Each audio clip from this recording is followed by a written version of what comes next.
It's the really, really awesome PBS Kids Activity Challenge. PBS Kids challenges you to take on this awesome activity right now. So get up and get going on your very own Feeling Faces Snack-tivity.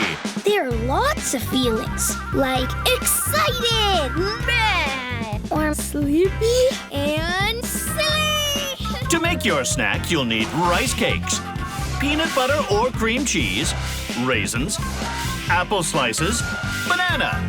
Spread peanut butter or cream cheese on a rice cake.